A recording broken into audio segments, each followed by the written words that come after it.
के माध्यम से आपके सामने प्रस्तुत करने जा रहे हैं एक बहुत ही सुंदर नाटिका कर्म बिचारे कौन। मलाड नगरी में चल रहा है पर्व परिषद का त्योहार।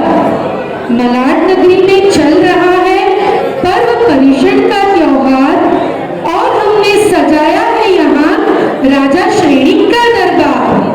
और हमने सजाया है यहाँ राजा श्रेणिक का दरबार। न्याय प्रिय राजा करते हैं सबका उद्धार। न्याय प्रिय राजा करते हैं सबका उद्धार। जीवराज लेकर आया है अपना दुखड़ाओं के द्वार। जीवराज लेकर आया है अपना दुखड़ाओं के द्वार। देखिए कैसे करते हैं राजा जी ये न्याय। देखिए कैसे करते हैं राजा जी ये न्याय।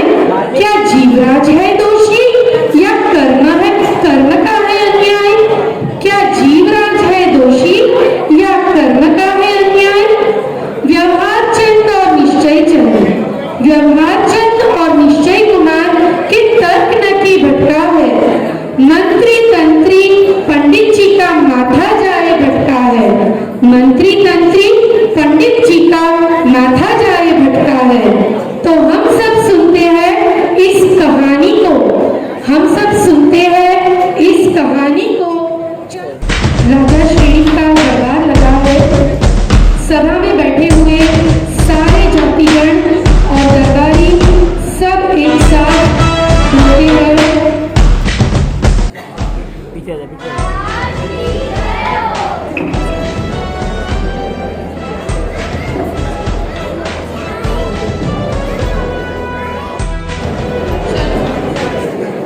महामंत्री, अपने राज्य में सब कुशल मंगल है या नहीं? जी महाराज, आपके जैसे धर्म प्रिय, भाव प्रिय और अनुशासन प्रिय राज्य के शासन में कोई प्रसन्न न हो उसकी कल्पना ही की नहीं जा सकती। सभी प्रजाजन अपने अपने व्यापार आदि कार्य अत्यंत निर्भय होकर कर रहे हैं। महामंत्री, यह समाचार सुनकर हम बहुत प्रसन्न हुए। सेनापति, राज्य की सीमाओं के बारे में क्या समाचार है?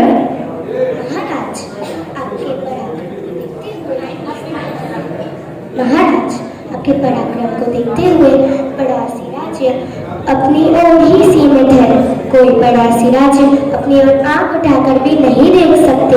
सेना 24 घंटे सावधान रहती है और प्रजा अत्यंत शांति के साथ लौकिक और धार्मिक कार्य संपन्न कर रही है। सेनापति, यह राज्य की शांति और आपके द्वारा किए गए पराक्रमों को देखकर हम बहुत प्रसन्न हुए। महामंत्री, आज की इस सभा में किसी का दुखाया हुआ या सताया हुआ कोई व्यक्ति हो तो उसे पेश किया जाए ताकि हम न्याय कर सकें। जो आज्ञा महाराज, आज आपके समक्ष कर्म और जीवराज के विवाद को प्रस्तुत किया जाए। कर्मराज और जीवराज हाजिर हो। हे मंत्री, इन दोनों के विवाद का कारण पेश किया जाए।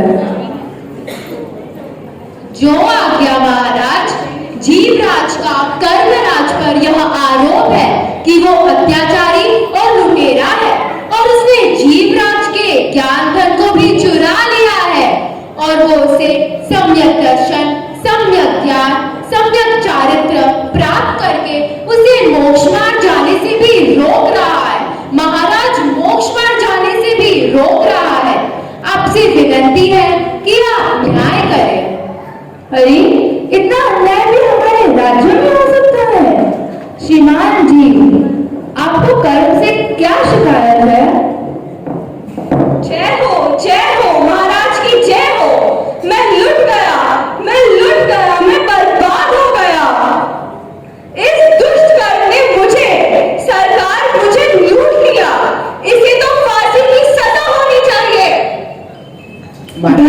विकट वन में कर्म भरी ज्ञान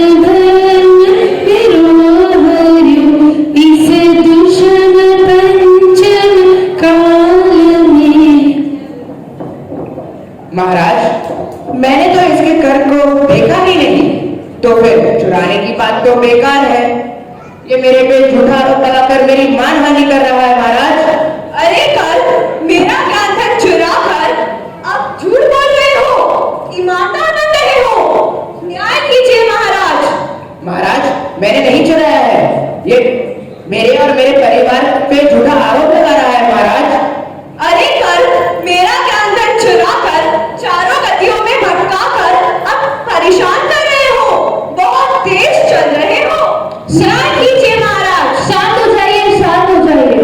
महाराज कृपया करके मेरा ज्ञान धन लौटा दीजिए। ठीक है, महाराज मुझे इस दुष्ट कर्म से न्याय दीजिए। ठीक है। यहाँ न्याय सबके साथ होता है, अन्याय नहीं। कल आप जीव के साथ कब से रह रहे हैं? महाराज मैं तो जीव के साथ अनादिकाल से रह रहा हूँ। क्या आप जीव के साथ संसार में हर जगह रहते हैं? जी महाराज। आप जीव के साथ नरक में दुख दुख किस बात का महाराज? दुख तो जीव स्वयं ही भोगता है। अच्छा, तो जीव के साथ स्वर्ग में आनंद तो लेते ही होगे। अरे आनंद? ये आनंद किस चिड़िया का नाम है? सुख दुख स्वर्ग नरक ये सब मैं नहीं जानता महाराज। यह बताओ, यह सामने कौन है? महाराज मुझे अपनी ही नहीं पता तो मैं इनकी कैसे बता सकता हूँ कि यह कौन है? जीवराज आप तो इन्हें जानते होंगे, आप ही बताएं यह कौन है? यह तो दुष्ट कर्म है, मुझे घुमा घुमा कर नचा रहा है।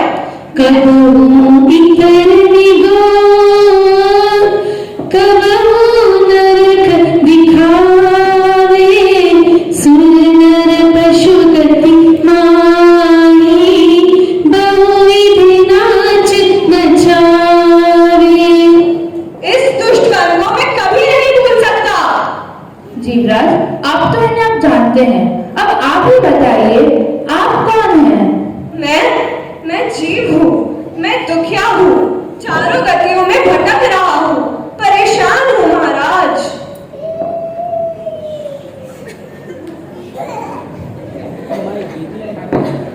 अच्छा बताओ, नरक में क्या क्या कष्ट प्राप्त हुए?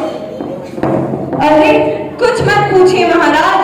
नरक में जब इस दुष्ट कर्म ने मुझे पटका तब तहाँ भूमि पर सत दुख ईसो बिच्छू सहस असे नहीं तिसो तहाँ रात शोणित वाहिनी कृमिकल कलित देवदाहिनी सिंधु नीर ते प्यासन जाए तो बड़ एकल बूंद लहाय तीन लोक का नाज जुहार मिटे न भूख कणान लहार। इस दुष्ट कर्म ने मुझे एक एक बूंद पानी, एक एक दाना अन्न के लिए तरसा दिया है महाराज। इसे तो फांसी की सजा होनी चाहिए। अब आयो तुम पास सुनी जिन सजस तिहारो नीत निपुण महाराज कीजे न्याय हमारो।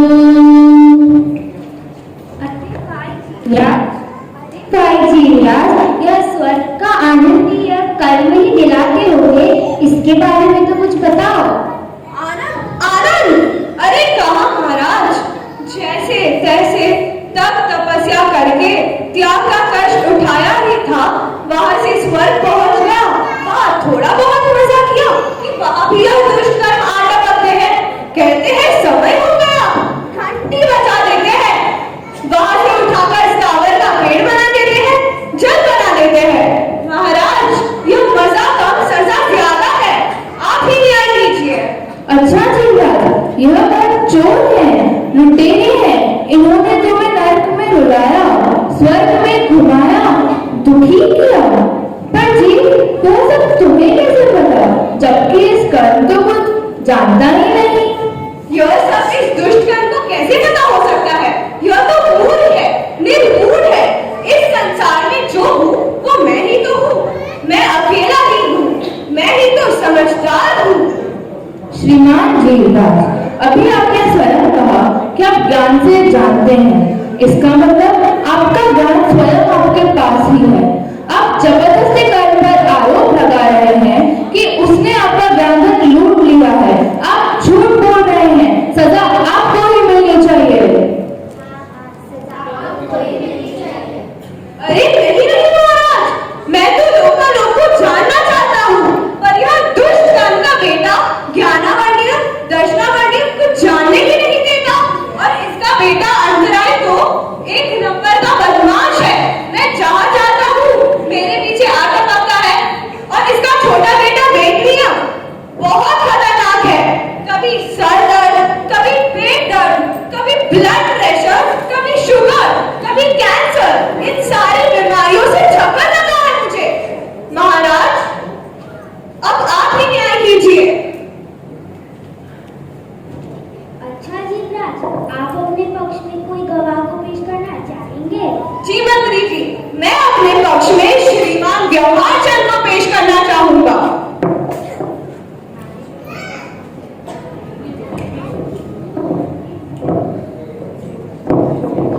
व्यवहार चंद हाजिर हो।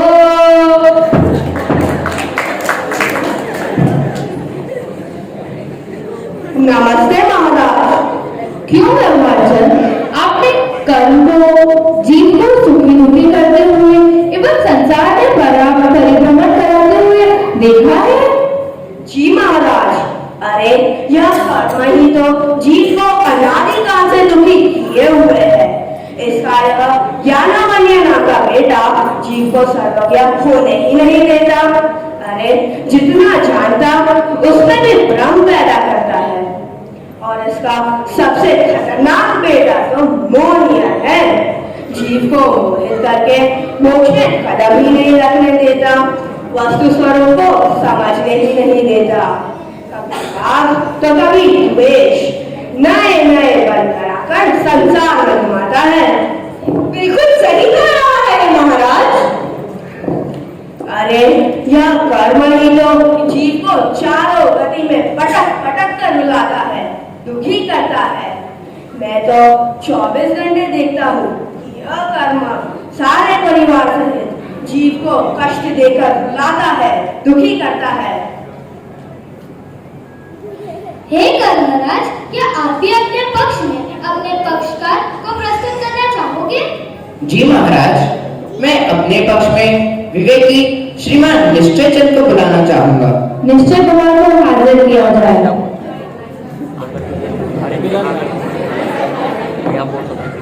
निश्चय कुमार हाजिर हो।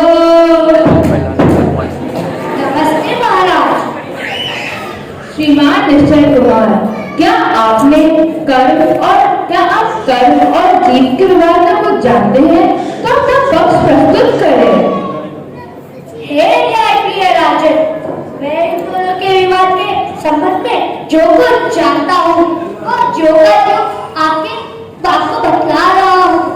महाराज, जीव का आरोप निराधार है। चिन्मारी में कथन है कि एक द्रव्य दूसरे द्रव्य का कुछ बिगाड़ नहीं सकता। जीव स्वयं ही दुकान, व्यापार, परिवार से समय नहीं निकाल पाता है। सांसारिक कार्यों में रच बच कर आकर रौद्र परिणाम करके आकुलित रहता है और अपने अज्ञानता से सर्वज्ञ स्वभाव और अनंत सामर्थ्य को भूलकर अन्य पदार्थों को अच्छा बुरा जानकर उनमें मोह द्वेष करके जन्म मरण कर रहा है और अपना रोग कर्म पर डाल रहा है। कर्म निर्दोष है महाराज, कर्म निर्दोष है।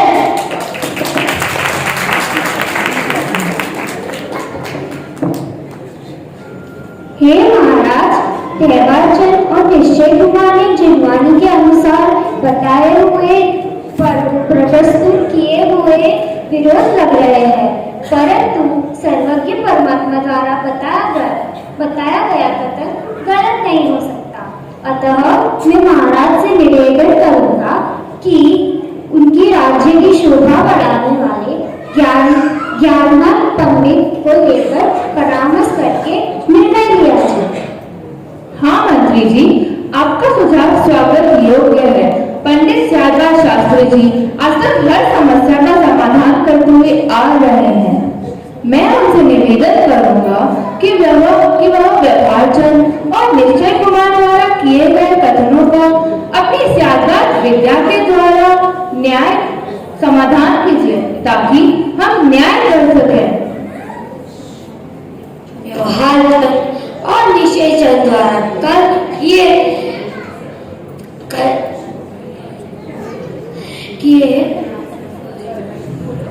सुनकर असमंजस में किसका पलड़ा भारी है, कौन सही और कौन गलत है, यह बताने के लिए उन्होंने प्रस्तुत किया अपनी सत्ता का राज रत्न पंडित शाद्वार शास्त्री जी। चलो देखते हैं पंडित शाद्वार शास्त्री जी अपनी न्याय विद्या के आधार पर और शास्त्र विद्या के आधार पर इस समस्या का समाधान करते हैं।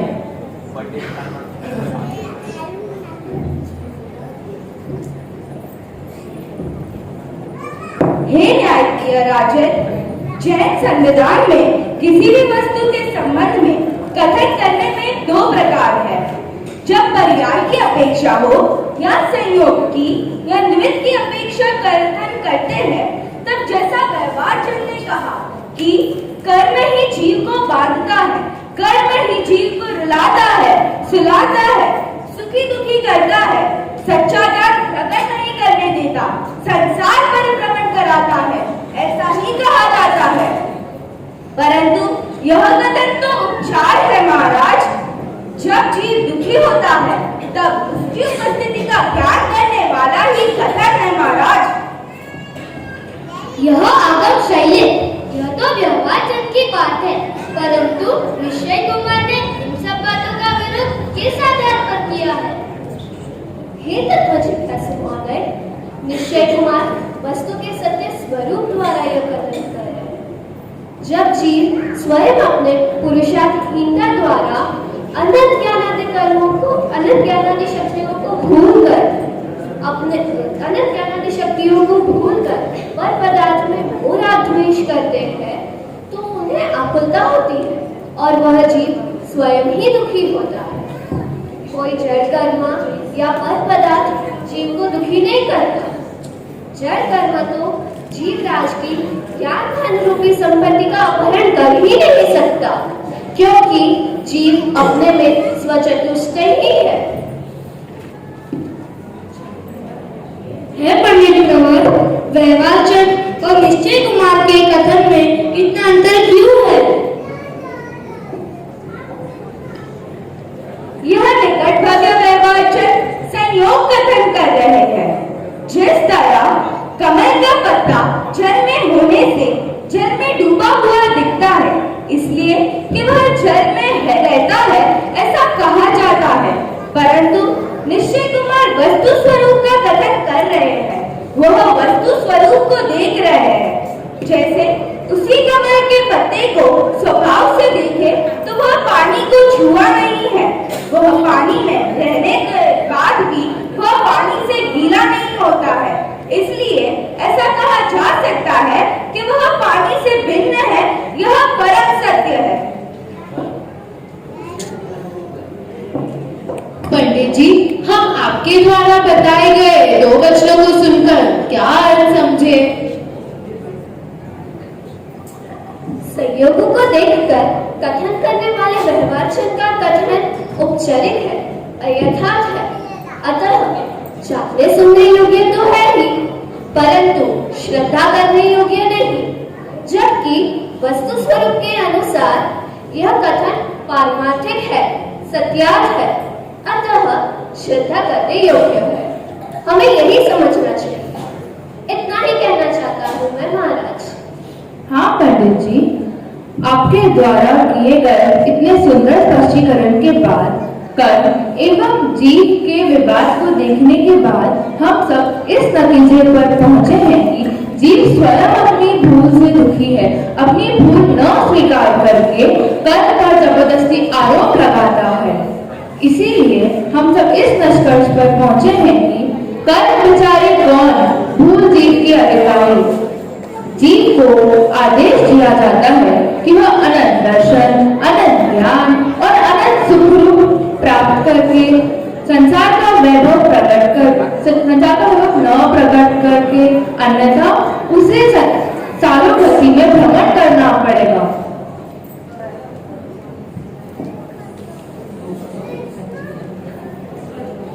कर्म को इस राज्यसभा